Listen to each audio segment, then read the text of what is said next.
Po të shikosh. Partia Demokratike duhet i nënshtrohet analizës në të kundërt rrezikon të përçahet. Ky është paralajmërimi që vjen nga ish deputeti i Partisë Demokratike në rrethin e Kukësit për 2 legjislatura, Fatoz Hoxha, i ftuar në intervistën e mbrëmjes në Channel One të gazetares Klara Dervishi.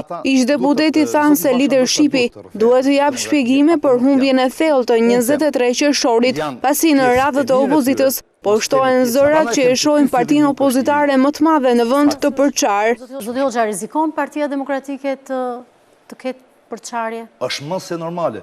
Ky zë që po flas unë nuk është zërim i vetëm. Nëse vazhdon në këtë linjë, normalisht detyrimisht do ketë ndarje. Nuk mund të vazhdohet në këtë linjë. Unë nuk thash që unë s'kam përgjegjësi për humbjen. Unë kam dhe unë du t'jap llogari për aq sa kam. Se cili nga ne, por jo t'i shmangemi analizës, jo t'i shmangemi përgjegjësve, jo t'i shmangemi atyre që u bën milioner dhe sot kërkojnë bëjnë analizat dhe zgjedhjen partije. Më jashtë për në kritika, Hoxha ishte ndaj ish-kryetarit të Partisë Demokratike, Sali Berisha, që e konsideron problemin më të madh të opozitës. Drejton zoti Basha Partinë Demokratike sot apo e drejton ende zoti Berisha? Deri në këtë moment zoti Basha nuk e drejton Partinë Demokratike. Zoti Basha duhet të bëhet lider. Problemi i opozitës është që ish-kryetari i partisë mundohet të luajë protagonistin. Duhet ta lërë qetë zotin Basha ta drejtojë këtë opozitë. Zoti Berisha duhet të thotë pse këta ndisi për dënë në këtë katrahur. Hoxha nuk i beson as procesit të antarësimeve të reja në parti. Është shpallur një fillim i ri, por për hir të vërtetës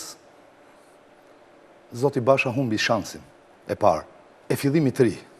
Po të shikosh listën e botuar të shpallur në disa media si marshim i Bashës, vështirë se mund të gjesh një figurë ose një njeri që është i Bashës. Po me shkaktarët e humbjes, ti vësh në krye të zgjedhjeve, për të bërë zgjedhje dhe analizën në Partinë Demokratike, është një absurditet. Zoti Basha nuk e bën këtë, por do të thotë kush i ka bërë. Në intervistën për Channel One, ish deputeti bëri një skaner të gjerë të rolit të opozitës pas humbjes së zgjedhjeve, por edhe betejave urgjente me të cilat demokratët duhet të përballen.